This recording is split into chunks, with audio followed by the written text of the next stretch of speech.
بسم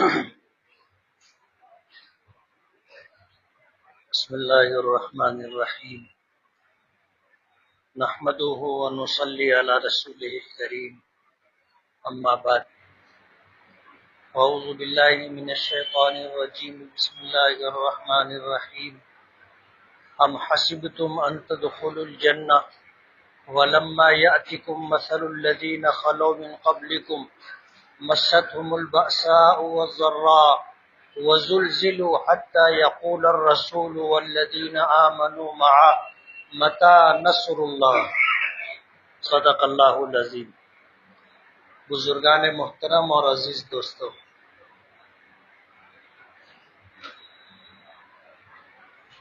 قرآن کریم کی ایک آیت کا ٹکڑا میں نے تلاوت کیا ہے۔ اللہ پاک فرماتے ہیں، کیا تم یہ گمان کرتے ہو کہ یوں ہی جنت میں داخل ہو جاؤ گے جبکہ تم پر ان لوگوں جیسے حالات نہیں آئے جو تم سے پہلے گزر چکے؟ انہیں سخت مشقتیں پیش آئی، جانی مالی نقصان سے دوچار ہوئے، اور اس طرح حالات اور آزمائش میں ڈالے گئے کہ اللہ کے نبی اور اہل ایمان کہنے لگے کہ اللہ کی مدد کب آئے گی؟ حتی یقول الرسول والذین آمنوا معه، یہاں تک کہ انبیاء کرام علیہم الصلاۃ والسلام اور ان پر ایمان لانے والے یہ کہنے لگے کہ اللہ کی مدد کب آئے گی؟ متی نصر اللہ۔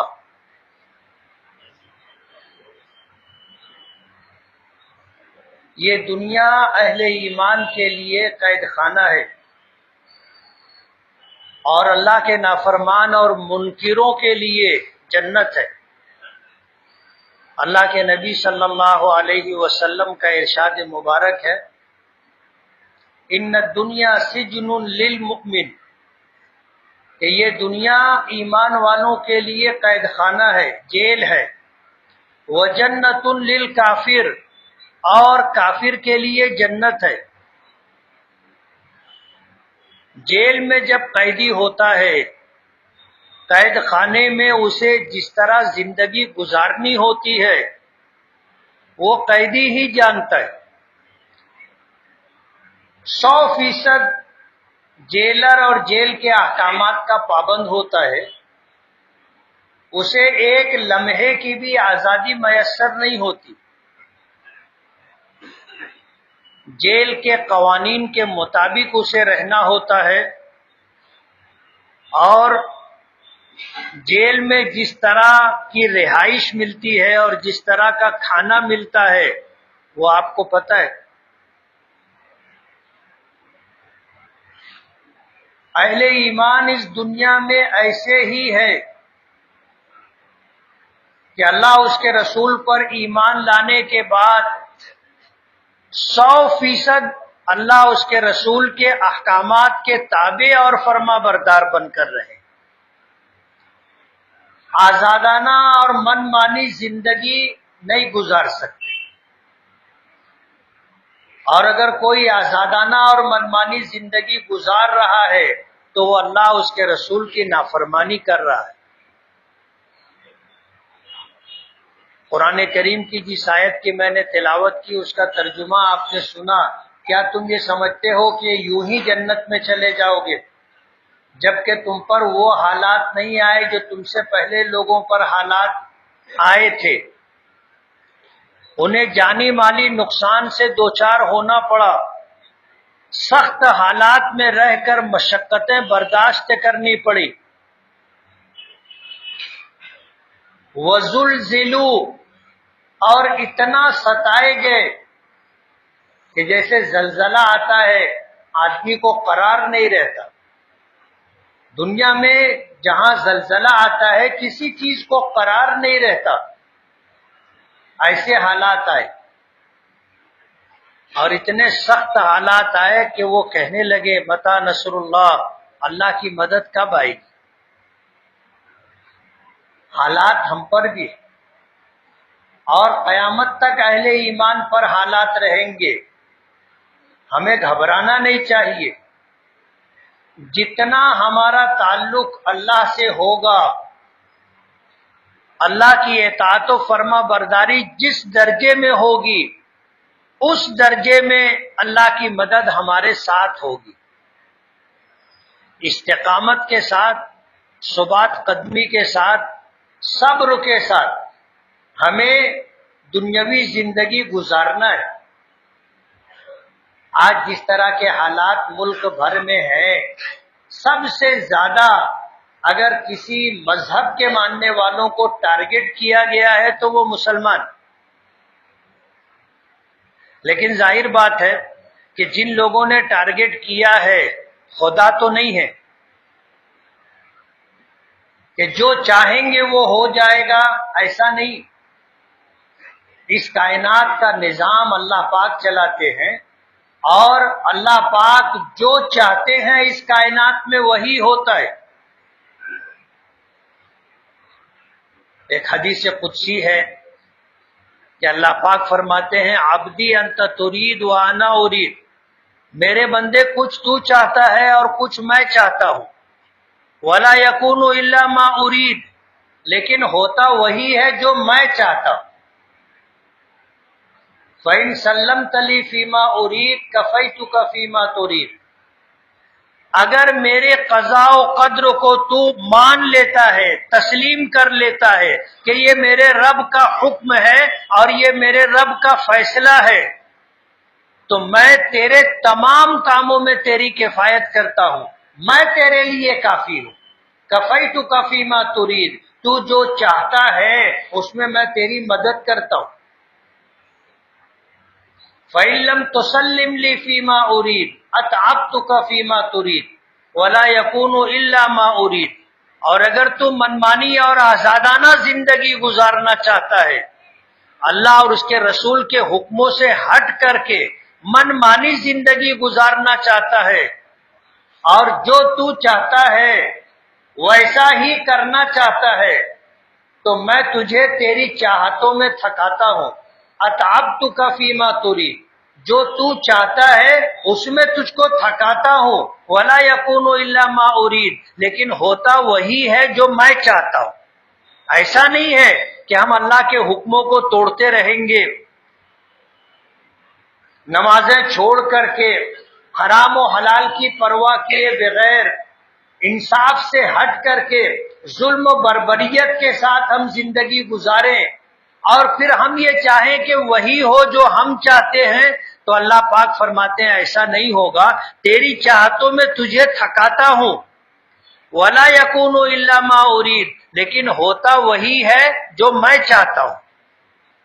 تو اس دنیا میں اللہ کا فیصلہ چلتا ہے، اور اس دنیا میں اللہ کا جو نظام ہے اسی نظام کے تحت یہ دنیا چلتی.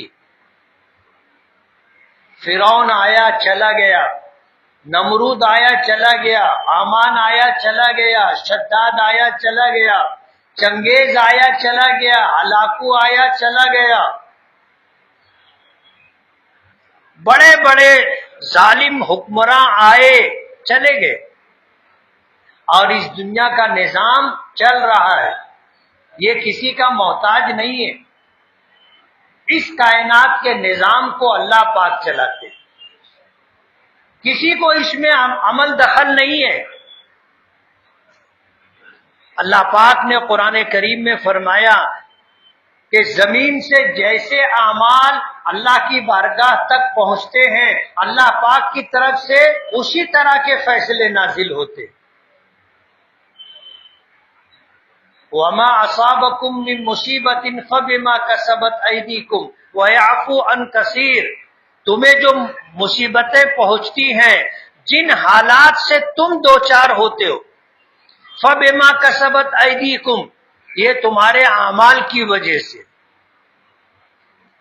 وَيَعْفُو عَن كَثِيرٍ، اور بہت ساری تمہاری بدعمالیوں کو اللہ معاف کر دیتا ہے، اس پر حالات نہیں بھیجتا. اگر ہمارے اعمال کو دیکھ کر کے 100% حالات اس طرح کے آتے تو ہمارے لیے جینا مشکل ہو جاتا. اس لیے حالات تو آئیں گے اور قیامت تک آتے رہیں گے. ظاہر بات ہے کہ ہم مسلمانوں میں ایک بہت بڑی تعداد ایسے لوگوں کی ہے جو اللہ اس کے رسول کے حکموں کو نہیں مانتے، اس کے مطابق زندگی نہیں گزارتے، آزادانہ من مانی زندگی گزارتے ہیں. تو حالات تو آئیں گے، اور اس دنیا کا نظام ایسا ہے کہ جو حالات آئیں گے وہ عمومی ہوں گے، عمومی ہوں گے. ایسا نہیں ہوگا کہ حالات کچھ لوگوں کے لیے ہوں اور کچھ لوگوں کے لیے نہ ہو. جیسے بارش ہے، برسی تو سب کے لیے برسی نا، اور قحط سالی رہی تو سب کے لیے قحط سالی رہے گی. لیکن جو اللہ کو ماننے والے لوگ ہوں گے اللہ تعالیٰ انہیں دل کا چین اور زندگی کا سکون عطا کرے، چاہے بظاہر حالات سخت ہوں، تنگی ہو، پریشانی ہو، کاروبار میں مندی ہو، بیماری ہو، پریشانی ہو، لیکن دل مطمئن ہوگا. اللہ کی طرف سے چین و سکون کی دولت اللہ پاک عطا کرے. اور جن کا اللہ سے تعلق نہیں ہے اور من مانی زندگی گزارتے ہیں تو حالات بہت اچھے بھی ہوں گے تو وہ زندگی کے چین و سکون سے محروم ہوں گے. اللہ بذکر اللہ تطمئن القلوب، اللہ پاک فرماتے ہیں کہ دلوں کو اطمینان اللہ کو یاد کرنے سے ملتا ہے. اللہ کو یاد کرو گے، اللہ کا ذکر کرو گے تو اللہ پاک دلوں کو اطمینان کی دولت عطا کرے گا. اور اگر یہ اللہ کو بھول کر زندگی گزارو گے تو اطمینان نصیب نہیں ہوگا، بے چینی کے ساتھ، پریشانی کے ساتھ زندگی گزارنی ہوگی. علماء نے ایسے حالات میں ہمیں اس بات کا حکم دیا ہے کہ ہم اللہ تعالیٰ سے توبہ و استغفار کرتے رہے. ظاہر بات ہے 100% اطاعت و فرما برداری تو ہم میں بھی نہیں. ہم سب سے کیسے امید کر سکتے ہیں کہ اللہ کے تمام بندے اہل ایمان 100% اللہ کی اطاعت و فرما برداری کریں گے؟ ہمیں تو جس طرح نماز پڑھنی چاہیے، نماز پڑھنے والے بھی اس طرح نماز نہیں پڑھتے.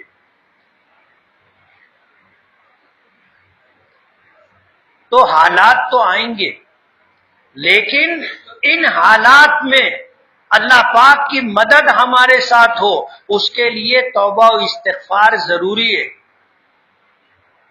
آدمی توبہ و استغفار کرتا رہے گا، گناہوں کی معافی چاہتا رہے گا، کوشش کرتا رہے گا کہ اللہ کی اطاعت و فرما برداری ہوتی رہے، نافرمانیوں سے، بغاوت سے، سرکشی سے اپنے آپ کو بچانے کی کوشش کرتا رہے گا، اللہ کی مدد ساتھ میں رہے گی. اتنے گئے گزرے حالات میں بھی اللہ کی مدد ہمارے ساتھ ہے. آپ اگر دیکھو گے تو سمجھ میں آئے گا کہ عمومی طور پر اللہ کی نافرمانی ہے. کچھ لوگ ہیں جو اللہ کی اطاعت و فرما برداری کر رہے ہیں، لیکن پھر بھی ہم لوگ جس طرح زندگی گزار رہے ہیں کہ ہماری جان بھی محفوظ ہے، مال بھی محفوظ ہے، عزت و آبرو بھی محفوظ ہے، ہمیں ناشتہ بھی ملتا ہے، دوپہر کا کھانا بھی نصیب ہے، رات کو بھی ہم پیٹ بھر کر کے سوتے، یہ اللہ کی مدد ہے. ورنہ جس طرح کے حالات ہیں امت کے، اگر ان حالات کے مطابق اگر ہمارے ساتھ معاملہ ہوتا تو وہ معاملہ اس سے زیادہ سخت ہوتا.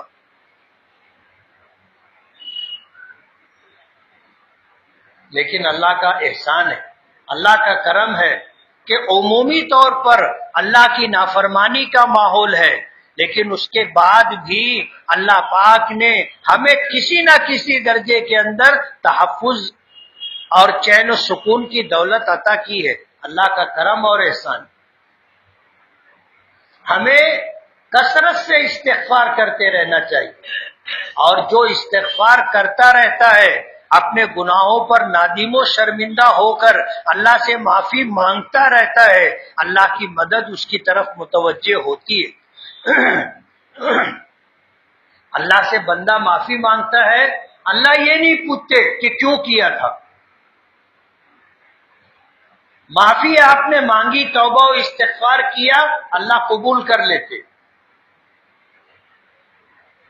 جیسے ہم لوگ اگر کوئی آدمی معافی مانگنے آیا تو ہم لوگ بولتے کیا ہی کیوں تھا ایسا، اللہ پاک کی طرف سے ایسا معاملہ نہیں ہوتا، ہو گیا گناہ نافرمانی، چاہے جان بوجھ کر انسان کیا ہو یا انجانے میں ہو گئی، نفس اور شیطان کے غلبے کی وجہ سے ہو گئی ہو، اللہ پاک یہ نہیں پوچھتے کہ کیوں کیا تھا۔ آپ توبہ استغفار کرو گے اللہ معاف کریں گے، 70 مرتبہ آپ معافی مانگو گے، ہر مرتبہ اللہ پاک معاف کر دے گا۔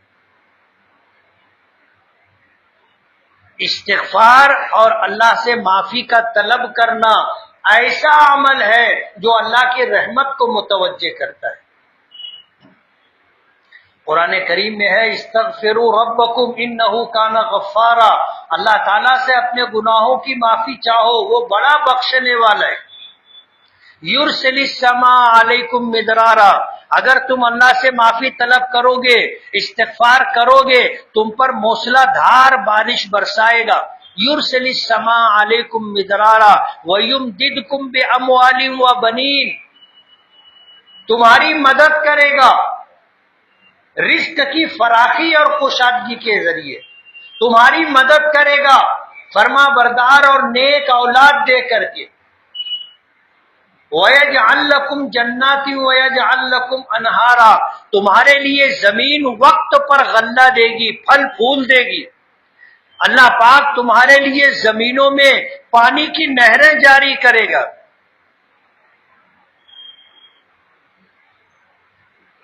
یہ استغفار کی برکت۔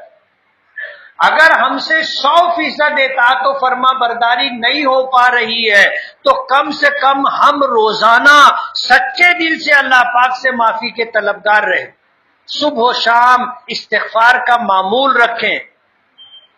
ہمارے اکابرین اور بزرگان دین صبح 300 مرتبہ استغفار اور شام میں 3 مرتبہ استغفار پڑھنے کے لیے کہتے ہیں کہ آدمی اللہ تعالیٰ سے استغفار کرے، استغفر اللہ ربی من کل ذنب واتوب الیہ، 300 مرتبہ صبح اور 300 مرتبہ شام نبی کریم صلی اللہ علیہ وسلم کا معمول تھا۔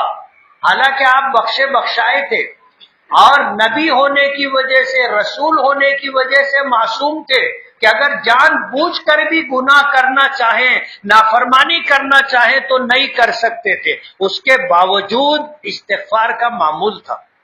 تو ہمیں اپنے حالات کی وجہ سے اللہ کی مدد ہمیں حاصل رہے، اگر ہم 100% اللہ کی اطاعت و فرما برداری نہیں کر سکتے تو کم سے کم اللہ پاک سے توبہ و استغفار کرتے رہے، اور اگر ہم توبہ و استغفار کرتے رہیں گے تو دین و دنیا کے اعتبار سے اللہ ہمیں نوازتے رہیں گے۔